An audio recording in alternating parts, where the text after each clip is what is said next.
Bivuga ngo nzogutetururiraho wamaramariye nzogutetururiraho wamaramariye nzogutetururiraho wamaramariye urumva ko nawe aho uri yaraguteturuye uririmba ufise intumbero yahe kugira uririmbe nka wewe umuririmbyi aririmba indirimbo ya gospel? Je ndirimba kugira indirimbo zanje zifasha abantu mu mitima yabo.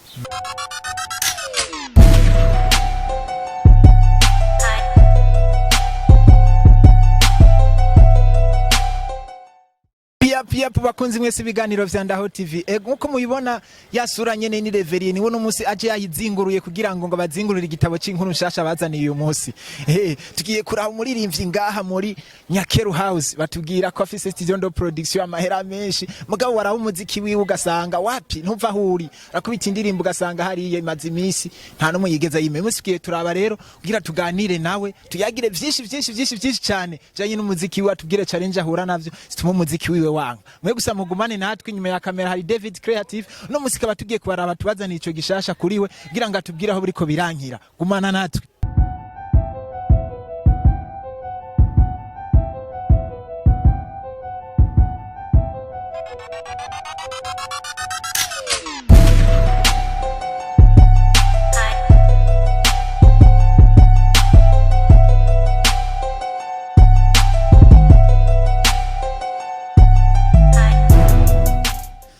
Bro vipi? Karibuni sana kabisa.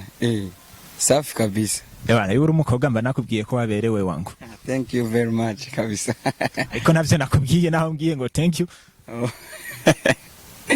Shimye kuco wambajije canke se wambwiye. Namba tari banga ahantu waje guhakora ikizisa. Nari nteramiye ngana umuntu narindindiriye. Ego. Akunze Bandaho TV muko muravyumva.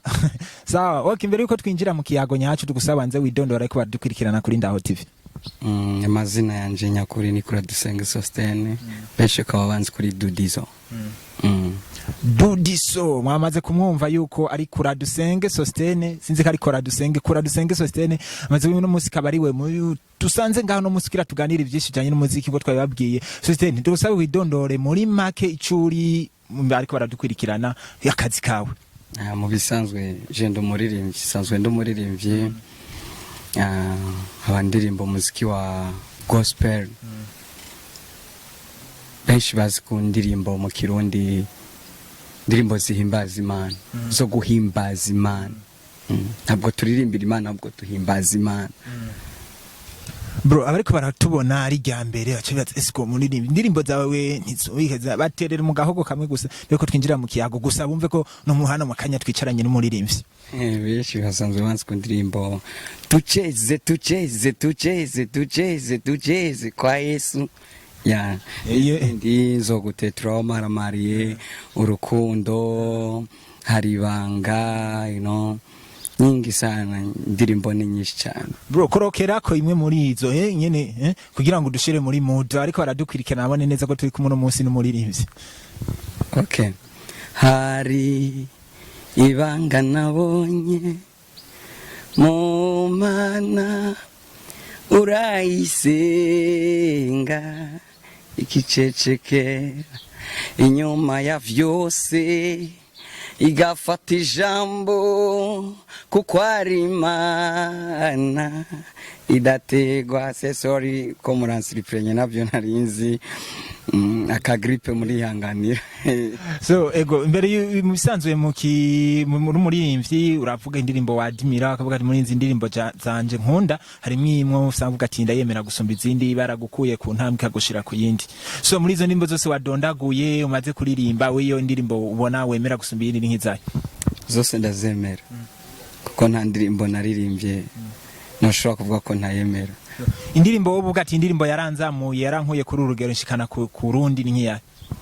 Mu ndirimbo natanguriye ko niyo nakubwiye tucheze kwa Yesu. Ijambo ryayo niravuga ngo ukuboko kuko iracanzira mu Giswahili no mu Kirundi. Ijambo ryayo rikuru yifashe riravuga ngo ukuboko kwiyaduteruye nikuzoduta. Tukiraho nyene baravuga ko abaririmbyi ba gospel mutamenyekana mutaduga hejuru kandi tugiye kubiraba dusanga ari byo ndirimbo zanyu ntituzumva nkuko twumva izindi ndirimbo z'abanyamahanga gaha bazirimba mu mashengero baziwe hariya ntari mizi wanyu ntiziboneka kubera iki none vy'ukuri iyo ni faiblesse kubijanye canke se ku banyamakuru ahubwo ndatangaye cyane kuri surprise munteye Imana ibaho umugisha iki ni gitangaza kidasanzwe ndatangaye cyane kweli ego kandi mworushiza gukora ibintu nk'ibi ni intambwe idasanzwe canke se ni gikorwa gikomeye niko no kubwira uvuze faiblesse kubitangaza makuru canke se kubanyamakuru nta sport media mwe muronka na sport y'abajournaliste muronka ingorane iri hehe eske canke nimwe mutiyegereza abajeje kubamenyekanishiriza indirimbo zanyu ngo jije imbere namwe ko turabona izabandi baririmba profani basohora bikagenda neza mwebwe ni mwebwe twobagiriza twovuga kari mwebwe mutabegera canke nibo batabegera canke harabuze kuvugana hagati yanyu na media hari ikintu nigeze kubona mu misi heze mu bindi bihugu ubundi umuririmbyi si warondera umujournaliste ahubwo umujournaliste ni warondera umuririmbyi niyo mpamvu ndababwiye ati Imana ibaho umugisha mwebwe mufise iyi effort yo kurondera abaririmbyi iki gihe turimwo canke se iyi misi turimwo umengo umuririmbyi ni business ku munyamakuru abanyamakuru ibintu by'umuziki kurondera umuririmbyi bariko babiprofitiramo kuronka amafaranga sinanga kubivuga nshuti yanje sinanga kubikubwira urashobora kuvugana n'umujournaliste cyangwa se umunyamakuru ukamuvugisha ndagukeneye ko twoganira rendezvous aguhaye nubwo wo musanga kuri radio bigasaba hafi amezi 3 aha bariwe yari kugira gute kukurondera urumva ico kintu kari kintu giteye isoni ubundi mu bindi bihugu narabonye Tanzania baragaciro cyane umuririmbyi Kenya baragaciro umuririmbyi mu Rwanda baragaciro umuririmbyi ariko ngaha mu Burundi vraiment mubandanye kuri iki gikorwa mutanguye ndabashimiye cyane kwanza mbe televiziyo yitwa gutegana Ndaho TV okay mani bamugisha je ndatangaye cyane kweri Imana ibaho umugisha gose uno munsi nk'abariko baradukurikirana kuri Ndaho TV ubabwiye nk'iki kubijanye n'ivyo bariswe kuvuga ko impamvu mu muziki wawe uyumba kubijanye imvo nyamukuru woshobora gutanga niki Ndaho TV cyambere ndabashimiye kandi mugire courage ndabateye intege